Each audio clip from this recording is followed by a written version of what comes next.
जन्माष्टमी का जो पर्व है वो मुख्यतः मध्य रात्रि का पर्व है और मध्य रात्रि को भगवान कृष्ण का जन्म हो जाने के बाद तब आपकी विशेष पूजा उपासना शुरू होगी। अगर आप चाहें तो उपवास आदि रख करके भी भगवान कृष्ण की जन्माष्टमी आप मना सकते हैं और ज्यादातर लोग जन्माष्टमी पर उपवास भी रखते हैं। एक बात जिसका ध्यान देना है कि ये आनंद का मंगल का पर्व है, इसीलिए भगवान कृष्ण को भी काले और नीले वस्त्र अर्पित नहीं किए जाएंगे और जो पूजा उपासना करेगा वो भी काले या अन्य गाढ़े रंग के वस्त्र नहीं पहनेगा। पीले वस्त्र, लाल वस्त्र, गुलाबी वस्त्र, इनका प्रयोग करना हर हिसाब से बेहतर होगा। तो ये तो आपकी तैयारियां हो गई जन्माष्टमी के पर्व की। अब जानते हैं कि किस प्रकार जन्माष्टमी का पर्व मनाया जाएगा। प्रातः काल स्नान करके आप संकल्प लीजिएगा कि मैं आज व्रत रखूंगा या रखूंगी और भगवान कृष्ण की मध्यरात्रि में विशेष पूजा उपासना करूंगा या करूंगी। ये संकल्प आप जन्माष्टमी के दिन सुबह स्नान करके लीजिएगा। अगर आप उपवास रखते हैं तो दिन भर जलाहार यानी लिक्विड लेंगे, जल पिएंगे, नींबू पानी पिएंगे, दूध पिएंगे या फलाहार फल ग्रहण करेंगे, सात्विक बने रहेंगे।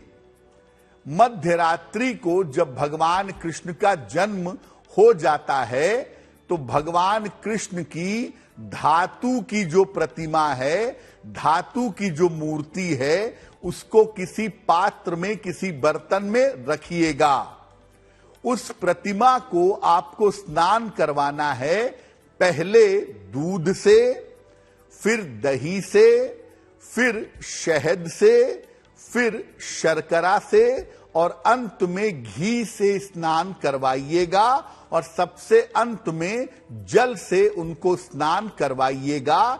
इसी को पंचामृत स्नान कहते हैं। सबसे अंत में थोड़े से जल का प्रयोग भी करिएगा।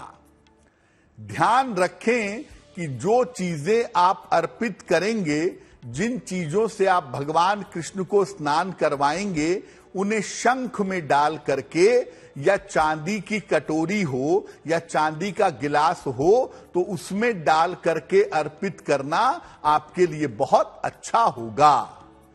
तो जब आप उन्हें पंचामृत स्नान करा लें तब जल से स्नान कराएं, शरीर उनका पोंछें, इसके बाद उन्हें पीतांबर, पुष्प और प्रसाद अर्पित करें और इसके बाद भगवान को झूले में बैठा करके झूला झुलाएंगे।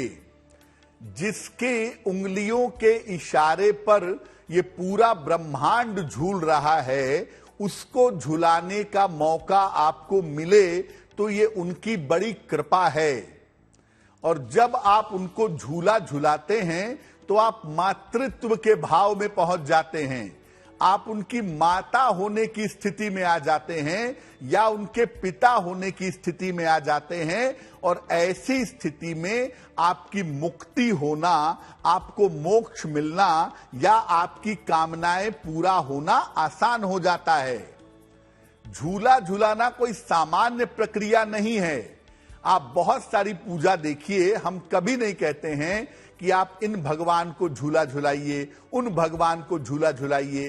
केवल कहा गया कि भगवान कृष्ण को झूले में बैठाकर झुलाएं। उसका कारण यह है कि जब आप उनको झूले में बैठाकर झूला झुलाएंगे तो आपके पापों का नाश होगा और मुक्ति मोक्ष मिल पाना आपके लिए आसान होगा। और जब आप झूला झुला लेते हैं तब आप हाथ जोड़ करके भगवान कृष्ण से प्रार्थना करें कि आपकी जो मनोकामनाएं हैं उस पर उनकी कृपा हो और आपकी मनोकामनाएं पूरी हो जाएं। तो कृष्ण जन्माष्टमी पर मध्यरात्रि में उनका जन्म हो जाने के बाद उन्हें स्नान कराएं, पीतांबर धारण करवाएं और झूला जरूर झुलाइएगा। चाहे आप स्त्री हो, चाहे आप पुरुष हो, अगर आप उनको झूला झूला करके अपनी मनोकामनाओं को पूरा करने के लिए प्रार्थना करिएगा तो आपकी मनोकामनाएं अवश्य ही पूरी होंगी।